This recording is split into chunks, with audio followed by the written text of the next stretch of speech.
দর্শক, বন্যা পরিস্থিতির আরও খবর জানবো। বন্যা পরিস্থিতির খবর জানাতে ফেনী, লক্ষ্মীপুর, নোয়াখালী থেকে সরাসরি যোগ দেবেন আমাদের সহকর্মীরা। আমরা শুরুতেই যাচ্ছি ফেনীতে। সেখানে রয়েছেন সহকর্মী শফিকুজ্জামান রুবেল।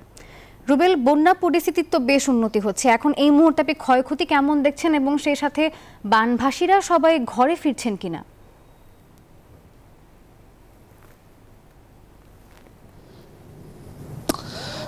নাফিসা, আপনাকে ধন্যবাদ। বন্যার পরিস্থিতি ফেনীর বেশ কিছু জায়গায় উন্নতির দিকে, তবে যত দিন গড়াচ্ছে, পানি কমছে, ততই কিন্তু বন্যায় যে ক্ষত চিহ্ন, সেই চিহ্ন কিন্তু ভেসে উঠছে। আমরা দেখছি যে এই আকস্মিক বন্যায় যেরকম মানুষের প্রাণহানি ঘটেছে, মানুষের ঘরবাড়ি তছনছ করে দিয়ে গেছে, মানুষের সয় সম্বল ভাসিয়ে নিয়ে গেছে, সেই সাথে সাথে মানুষের যে গবাদি পশু ছিল, ফসলি জমি ছিল, সবকিছু কিন্তু স্পষ্ট হচ্ছে যে কি ধ্বংসযোগ্যটা এই বন্যায় ঘটিয়েছে। আমরা এই মুহূর্তে ফেনীর সদর এলাকার একটি ইউনিয়নে রয়েছি, যে ইউনিয়নের একটি গ্রামের নাম হচ্ছে যাত্রা সিদ্ধি। আমরা একটু কথা বলবো এলাকার যারা বাসিন্দা আছেন, যে কি পরিস্থিতির মধ্য দিয়ে আপনারা গিয়েছিলেন, কি হয়েছিল। অনেকে বললেন যে এখানে নাকি মানুষের প্রাণও চলে গেছে, ঘটনা একটু ছোট করে বলবেন আমাদের। আসলে এটা একটা ভয়াবহ অবস্থা সৃষ্টি হয়েছিল, যেটা আমাদের এই অঞ্চলে এর পূর্বে কেউ দেখে নাই। এটা এত ভয়াবহ ছিল, হঠাৎ করে পানি এত বেড়ে গেছে, মানুষের বাড়িঘর থাকার একদম অনুপযোগী, মানুষের হাহাকার, চিল্লাচিল্লি। যেমন আমি আমার ঘরের মধ্যে আমি 8টা পরিবারকে ছাদের উপর ঠাঁই দিয়েছি এবং এক সপ্তাহ যাবত তাদের ভরণ পোষণ। এবং আমাদের এলাকায় বেশ কয়েকজন প্রাণহানি ঘটছে, যেমন আমাদের এখানে একজন তার সহায় সম্পদ। এখন পানি কমে যাওয়ার পর কি সমস্যার সম্মুখীন হচ্ছে? হ্যাঁ, এখনো তো ব্যাপক সমস্যা। প্রত্যেকের বাড়িঘরে থাকার মতো কোনো আশ্রয় নাই, বাসস্থানে কোনো কিছু আসবাবপত্র বলতে কিছুই নাই, সব তলিয়ে নিয়ে গেছে। অনেক ধন্যবাদ আপনাকে। শুনছিলেন, আসলে আকস্মিক বন্যায় কোনো কিছু সরানোর মতো পরিস্থিতি ছিল না, তাই সব নষ্ট হয়ে গেছে। নতুন করে শুরু করার চেষ্টা করছেন, সেখান থেকে ঘুরে দাঁড়ানো এবং স্বাভাবিক জীবনে যাওয়ার জন্য এখন তারা আবার নিজের গোছানোর চেষ্টা করছেন।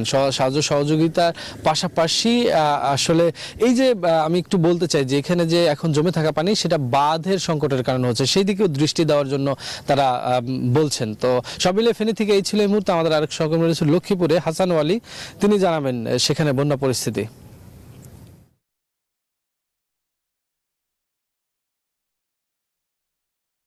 আপনাকে ধন্যবাদ। আপনি যেরকমটি জানাচ্ছিলেন যে ফেনীতে যে ক্ষতচিহ্ন সেটি ভেসে উঠছে, লক্ষ্মীপুরে কিন্তু সেটি তুলনামূলক কম, যার কারণ হচ্ছে যে মানুষের বাড়ি থেকে কিন্তু পানি নামছে না। আমি এই মুহূর্তে রয়েছি লক্ষ্মীপুর সদরের কালিয়াচর, যেই রহমতখালী নদী, যেটি আসলে কাগজে কলমে নদী রয়েছে, কিন্তু আসলে এটি খালে পরিণত হয়েছে, সেই রহমতখালী নদীর পাড়ে দাঁড়িয়ে রয়েছি। আপনি দেখছেন যে লক্ষ্মীপুরের যেসব এলাকা প্লাবিত, সেসব এলাকা মানুষের কিন্তু আসলে একেবারেই ঘরবন্দি পানি, কিন্তু রহমতখালী নদীতে যে পরিমাণে পানি এখন আসার কথা ছিল সেটি কিন্তু আমরা দেখছি না। এর কারণ হিসেবে এখানকার মানুষ চিহ্নিত করছেন যে নদীগুলো, যে খালগুলো দখলে রয়েছে, দূষণে রয়েছে দীর্ঘদিন ধরে, যার ফলে আমার সঙ্গে রয়েছেন আমাদের লক্ষ্মীপুরের সহকর্মী সাইদুল ইসলাম পাভেল। আপনার কাছে একটু জানতে চাই, আপনি তো সবসময় সারা বছর ধরে এটি কভার করেন, এই পানি, এই যে বন্যা দুর্যোগ, এখন পর্যন্ত সেই অর্থে পানি নামছে না কেন লক্ষ্মীপুর থেকে? আপনার কাছে কি মনে হচ্ছে? ধন্যবাদ আপনাকে। আপনি জানেন যে লক্ষ্মীপুর আসলে মেঘনা নদী, ডাকাতিয়া, রহমতখালী এবং যে এর পাশেই বুলুয়া নদী, এর পাশাপাশি ওয়াবদা খাল সহ এরকম 70 থেকে 75টি খাল নদ নদী রয়েছে। এসব নদীর অধিকাংশ জায়গায় আসলে যার আঙ্গিকে দখল করে ফেলেছে, দূষণ হচ্ছে। এই নদীতে যত্র ময়লা আবর্জনা ফেলে আসলে পানির যে গতিপথ, সেটি এখানে বাধাগ্রস্ত করা হয়েছে। এই কারণে আসলে পানি আসলে ধীরগতিতে নামছে, ভোগান্তি মানুষের বাড়ছে। জি, যেমনটা আসলে বলছিলেন যে দখলের কারণে কিন্তু যে ভোগান্তি, সেটি কিন্তু এখন পর্যন্ত বেড়েই চলেছে। 75টি ছোট খাল নদী, পাশে মেঘনা রয়েছে, যত দ্রুত সময় পানি নামার কথা ছিল লক্ষ্মীপুরে, সেটি কিন্তু ঘটেনি, বরং তার উল্টোটি ঘটছে। দর্শক, আমাদের সঙ্গে যুক্ত রয়েছেন আমাদের নোয়াখালী থেকে সহকর্মী সোহাগ জানাবেন নোয়াখালীর বন্যার পরিস্থিতি।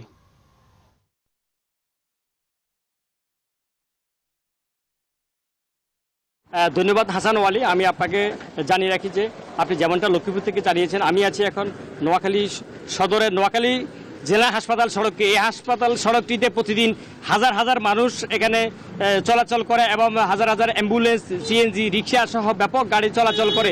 যে এখানে এই বৃষ্টি নামার পরে এখানে এই রাস্তার সড়কের অবস্থা এত বেহাল দশা হয়েছে এবং ব্যাপক গর্ত হয়ে গেছে। এখান দিয়ে আসলে প্রতিদিন হাসপাতালমুখী যে সকল লোক চলাফেরা করছে, গাড়িগুলো উল্টে যাচ্ছে, রুগীরা অসুস্থ হয়ে যাচ্ছে। আসলে এইভাবে নোয়াখালী বিভিন্ন স্থানে সড়কগুলোর খুবই বেহাল অবস্থা। আসলে আমি কথা বলবো একজনের ভুক্তভোগীর সাথে। আচ্ছা, কি অবস্থা এই সড়কগুলোর? কি এই সড়কটা খুবই বেহাল। এটা আমি চাইছি যে মানে এখানে হাজার হাজার রোগী আসা যাওয়া করে, দ্রুত যেন এই রাস্তাটা ঠিক করে, এটাই আমার মানে আর কি।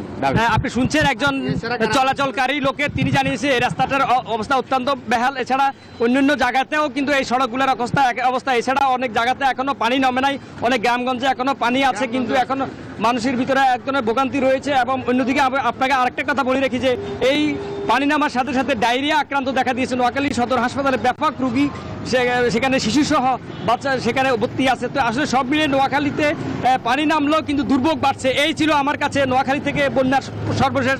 আমি ফিরে যাচ্ছি স্টুডিওতে। নাফিসা। ধন্যবাদ সহকর্মী সোহাগ, ওয়ালি এবং রুবেল। দর্শক, ফেনী, নোয়াখালী এবং লক্ষ্মীপুর থেকে যুক্ত হয়ে সেখানকার বন্যা পরিস্থিতির খবর জানাচ্ছিলেন আমাদের সহকর্মীরা।